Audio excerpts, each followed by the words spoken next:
Hi there friends, and welcome to my beginner's tips and tricks guide for good company. I'm Icon, and this video is meant to guide you through the first few stages of the game. We'll teach you how to earn money and how to have fun with the game while staying as spoiler free as possible and showing you a few steps that I wish I had known when I started the game before running into these problems. So let's get started. Good company is all about designing products, producing them, and selling them. That's the basic game loop. And that's what it's all going to be about. You can find all the different products here in the market overview menu. You start out with only the calculators available, but you can here discover new markets, and you see here these are all the products which we can one day produce, and every single of these products has several tiers of levels which you can increase. So right now the calculators are in the so-called phase 1, and once we've sold 100 units of calculators we can proceed into the next phase, but that's voluntary, so you can decide when you go for the next phase. The next phase always increases the expected features. So to explain it simply, you just modernize the product, and with a modernized product, the people expect more from that. So a calculator from the 1950s is no comparison to a calculator like that's made in the year 2000, and that's how this game works. Phase 1 is the most archaic and old-fashioned thing, and so on and so forth. You earn discovery points, which you will need again to unlock new technologies when you progress those phases. These discovery points are your currency which you need to unlock new products.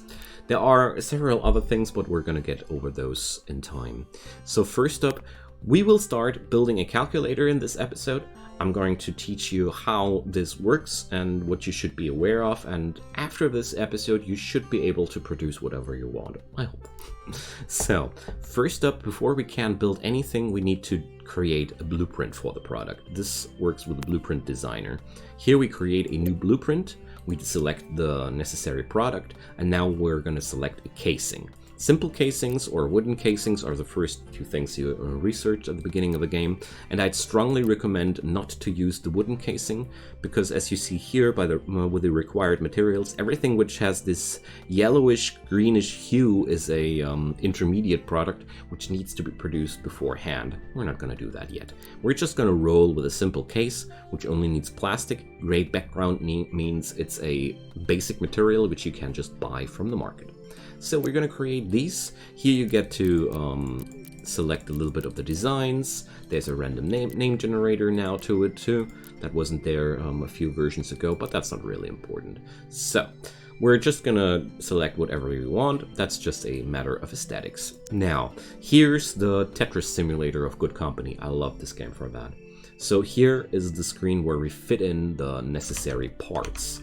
So you see here the expected features. People expect from a calculator that it has battery life and a display. So we see here there's 1.2 rating points of battery life requested and 1.4 points of display fidelity.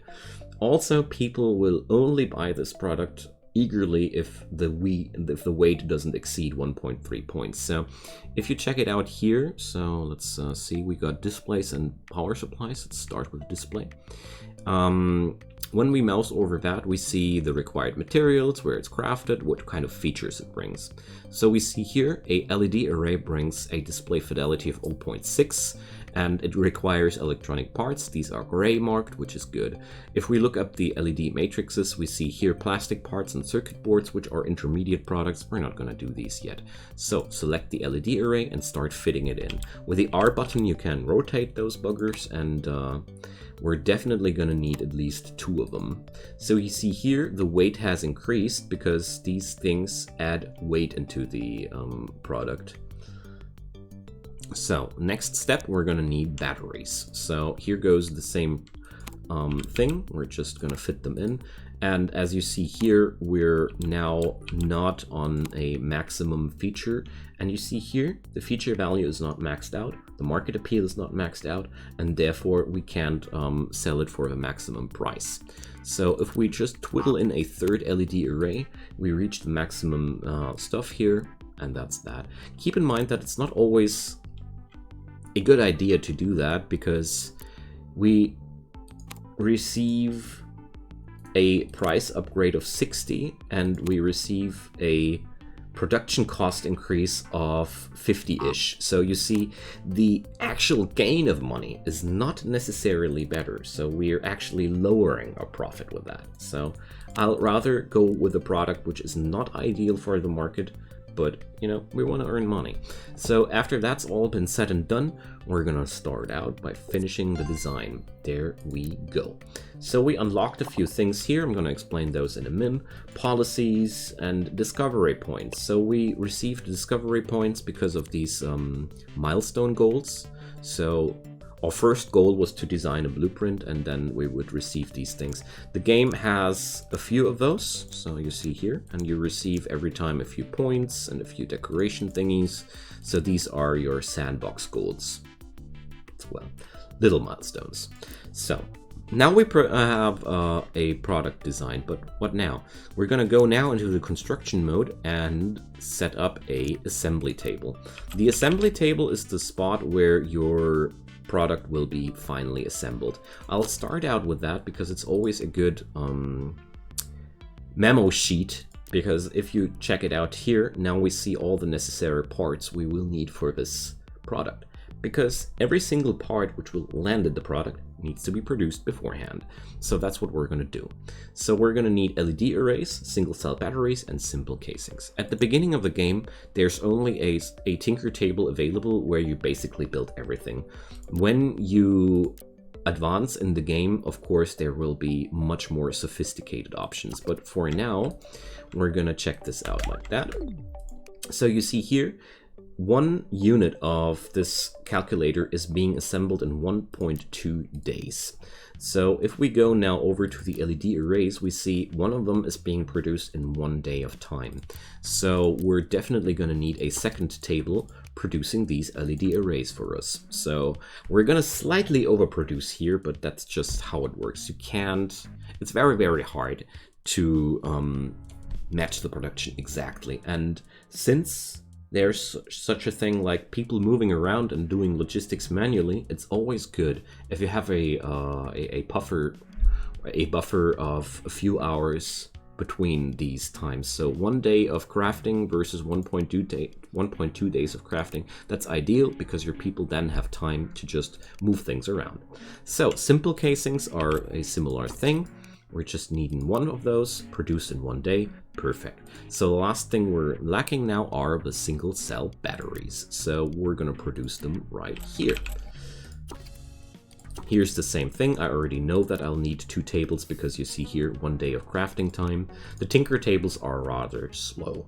So now we got everything set up to produce these things. So now there's one thing I want to talk about, and that's here in the zoning menu. There's a automatic connection function. I strongly recommend to turn it off. It is very good if you have no idea how logistics work in this game and if you just want to jump in to have fun. The automatic connection system is awesome, but once your factory grows larger, it just creates a horrible mess, and it's way harder to configure it correctly after the mess has happened. Compared to just starting out without automatic connections. So I'm going to show you how it works, and after we're done here, you'll see it's very easy to work with those. So first thing we're going to do, we're going to check out what requirements we have. So we need plastic. Down here is a courier pallet. This is where we buy stuff. So I'll order a batch of plastic because my people want to work with that. So here we need electronic parts. So let's order some electronic parts too.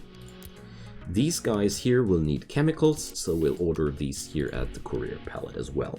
So these items will be delivered as in 12 seconds. So this bar shows when the next delivery comes, and this bar shows when the next sales order shipment comes, which will sell your finished products. Okay, so now we have to turn on the time for a moment to make sure our basic materials are being delivered, because without basic materials we can't work at all.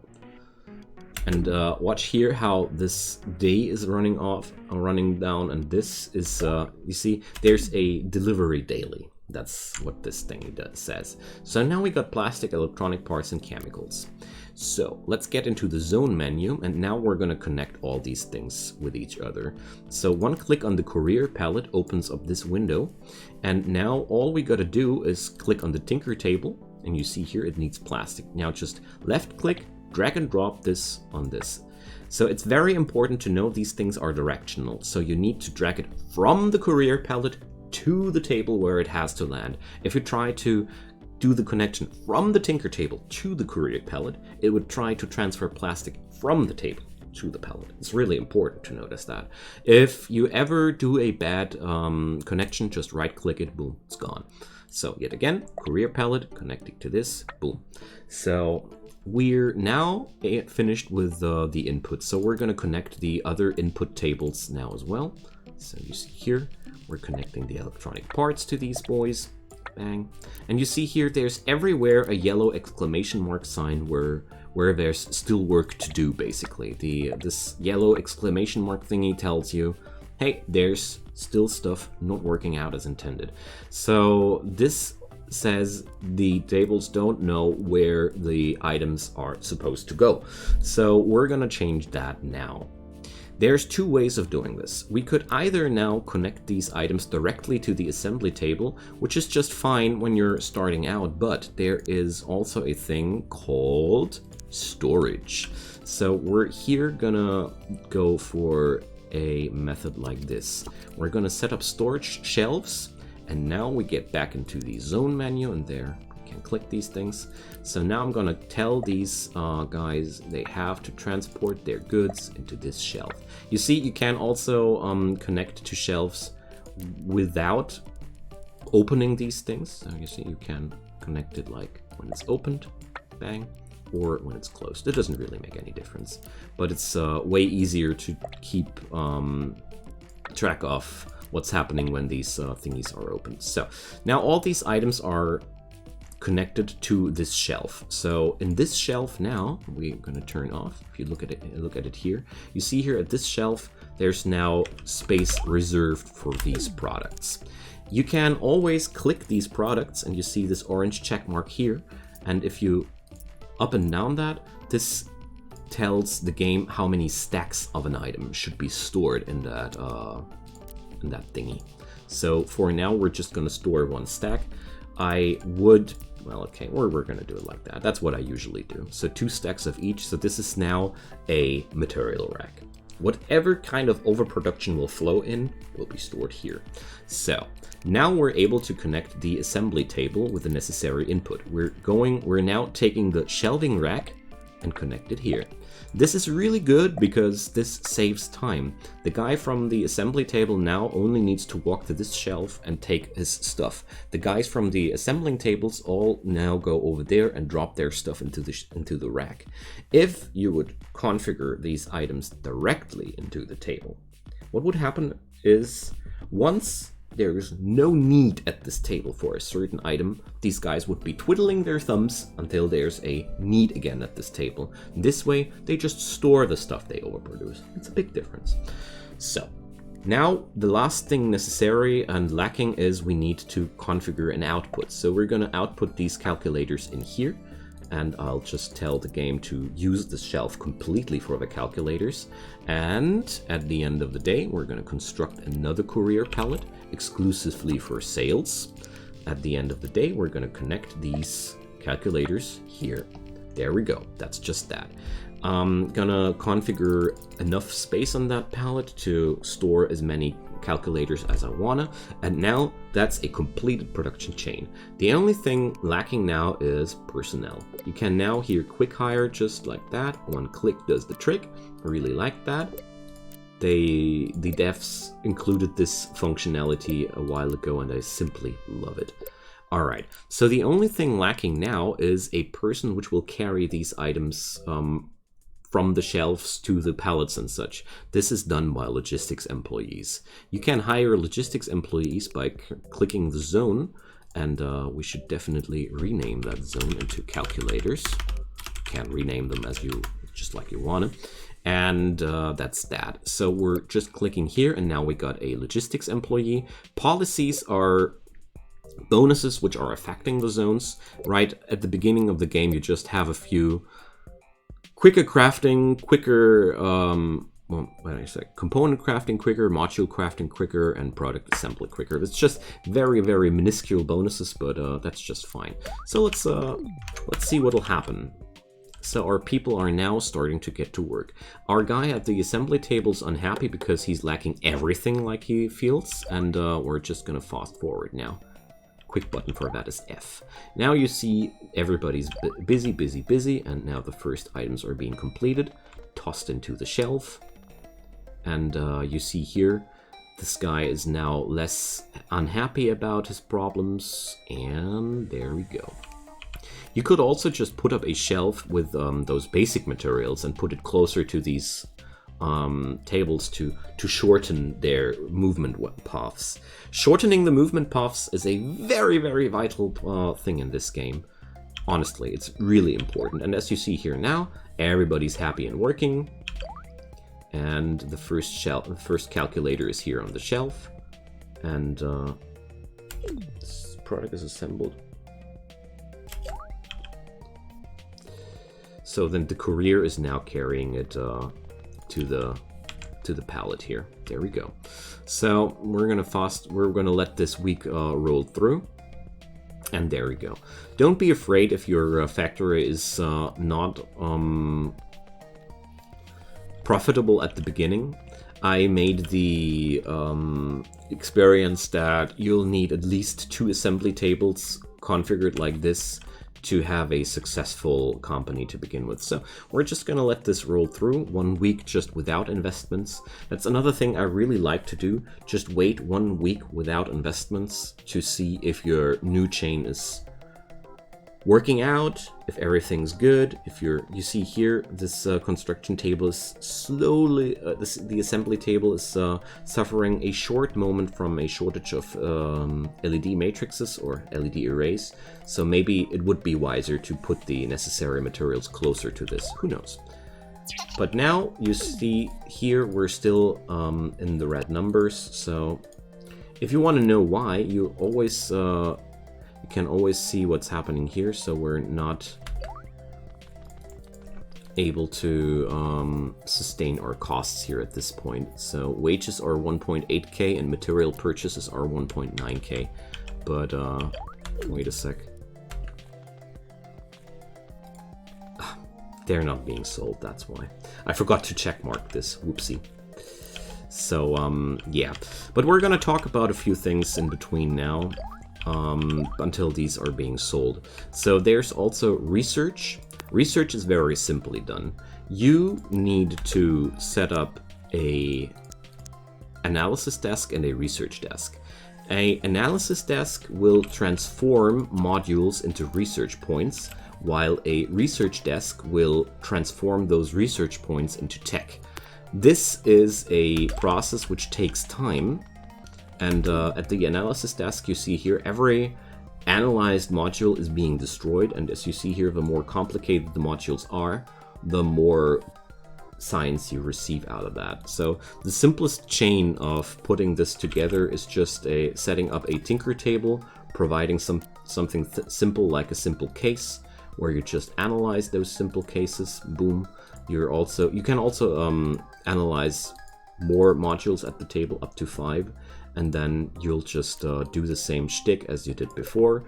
Recruit a person, connect the table with plastic. And we're putting up a shelf. Boom.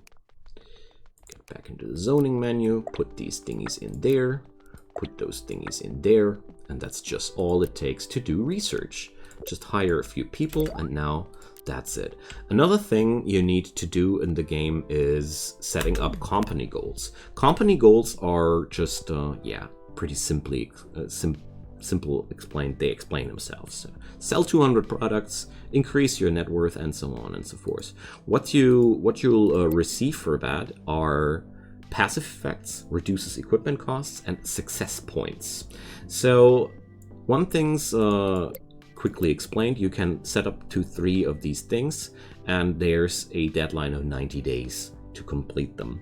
Once a goal has been completed, you have to wait until the next deadline to set up a new goal. These goals give you passive bonuses, which make your factory more effective and give you some goals to work towards too. It's really fun. You'll receive success points for that. And this brings me to the last point of this tutorial, which is the business development menu. The business development menu is full of things you can unlock with success points. And there's conveyor belts, assembly support, and a lot of fun things. I don't want to spoil it too much here.